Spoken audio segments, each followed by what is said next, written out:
Well, let's get back to the press conference because the Finance Minister, Ken Ofori-Atta, has indicated that the government is expected to save some 3.5 billion cedis from the new economic measures announced. Refining capacity. I know that the Ministry of Energy and TOR are working on various plans to see how we can build a new refinery, either private sector or PPP, etc. So that certainly is an appropriate idea to be shared. With regards to savings, I mean, in terms of initial calculations of all of that, will be about 3.5 billion Ghana cedis that we expect to be able to save. But we'll keep titrating and tightening it and ensure that we get as much from that as possible.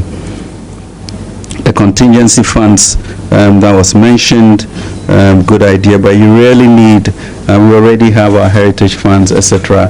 And at this juncture with the crisis, there's very little to add on to. But certainly, we're always looking for ways in which you can build stock for the future. Well, joining us tonight, Yao Latte, his partner at Deloitte Ghana. Great to have you on the program, Yao. And before we talk about the measures that were announced by the Finance Minister, how significant is the 3.5 billion cedis he says we are going to save as a result of the measures that he announced today? Yes, good evening to you. I think the expenditure of the savings in the expenditure cap is quite significant, given the fact that e-levy alone was expected to yield at the maximum 6 billion. And so if that was supposed to whittle down because people were going to they were going to change behavior, we were expecting about 5 billion.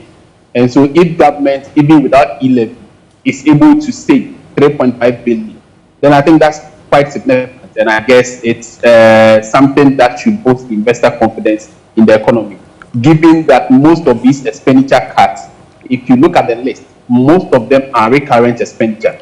Expenditure on government appointees, expenditure on heads of SOEs, for fuel, for allowances and other benefits.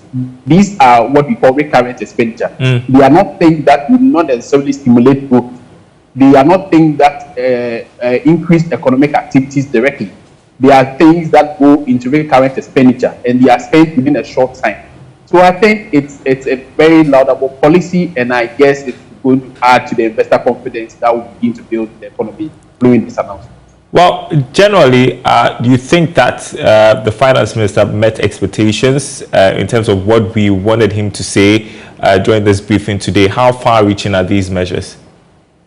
Yes, so I think largely on the expenditure side, the expectations were met, because what we didn't want was a blanket cut in expenditure. We wanted targeted expenditure cuts, and they were specific, particularly discretionary expenditure that we could on our own decide not to spend without any ripple effect on other sectors of the economy. So if, for instance, we had decided not to pay our interest commitment, that would have had a lot of significant impact on the economy, because lenders would have backed out of any future lending to us. But these are discretionary expenditure and recurrent expenditure. And I am of the view that some of these expenditure cuts have been expected for a long time. We've always said that government should cut down on unproductive expenditure, review some of their flagship programs which are not productive, and spend more on things that are productive. And I think some of the items on the list are really not productive things, and if we are going to cut on those, that's going to help us a lot. Well, I guess that's on the expenditure side. Maybe on the revenue side, yes, go ahead. No, so I was going to say, on the side of revenue, government is still banking its hopes on the e-levy. Yeah, so I think before the announcement, the minister mentioned about 3 key things that government did not predict, which came in as a surprise at the last minute. The main thing he mentioned was the effect of minority opposition in parliament to the budget statement, particularly the e-levy. I guess what government maybe have forgotten or did not avert their mind to was that the first downgrade of the Ghanaian economy by Fitch, they mentioned that not having a clear majority in parliament was going to affect government economic policies. And so the e-levy and all the issues that came up was just a reflection of the downgrade. Because if you do not have a clear majority in parliament, some of your key and flagship programs could be frustrated in parliament. And clearly, the e-levy is a very good example.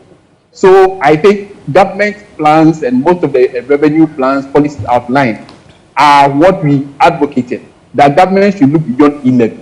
So beyond e-levy, government had proposed in the 2022 budget that they were going to review the tax exemption regime because there were significant revenue leakages as a result of the tax exemption regime, and there are still significant revenue leakages.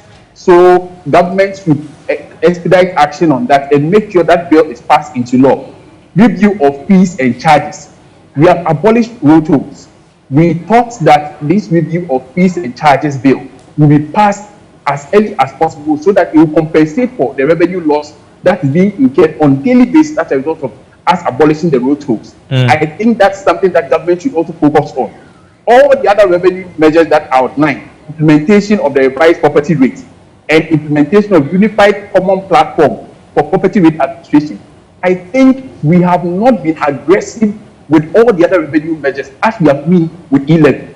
And so if e-levy is taking time to implement, I think we should focus on the other revenue areas. In the budget, government was expecting a revenue of 100 billion. 9 billion, only 6 billion out of that was supposed to come from e-levy. 94 billion was supposed to come from the other revenue sources. So if government is aggressive on other revenue sources and is able to exceed targets, you wouldn't even have the adverse effect of not passing e-levy. And I think that's something that government should focus on, that all the other revenue measures that are outlined in the budget, we should be aggressive on those other revenue measures. And we just have about a minute left. You mentioned that these measures boost for investors. It will raise up confidence somewhat. For people, the Ghanaians listening, they wanted something that would give them hope, at least in the short term. You think this provides a hope? Yeah, so I think in the short term, maybe we didn't see a lot of short-term revenue, and that's the part of the discussion we had in the first part. People were expecting some reduction in fuel cost or energy cost. We didn't see that because there has been an increase of 57% on fuel, on diesel, and 45% on petroleum. But the reduction is 1.6% and 1.4%. So in effect, there is no significant impact on the average Ghanaian. But I think what is going to happen in the long term, some of these measures that are going to be implemented, in the long term, you have the benefit. So for instance, if there's investor confidence, we'll be able to roll out some of our external debt measures, get foreign currency to come in, reduce the depreciating local currency, and that will actually have effect on prices of local commodities. And I think it will take a bit of time. It is time to tighten our belts, and the average Ghanaian should prepare for difficult times ahead. I think we are not going to say it in any uncertain terms. Times are going to be a little bit difficult for a while, but we expect that over time, as the CD gets stronger, as we are able to implement some of these measures, we will have the long-term benefits, and the average will benefit from that. The truth hurts. Yawlate, thanks very much. Thanks very much for your thoughts tonight. We appreciate it. You're watching Business Live.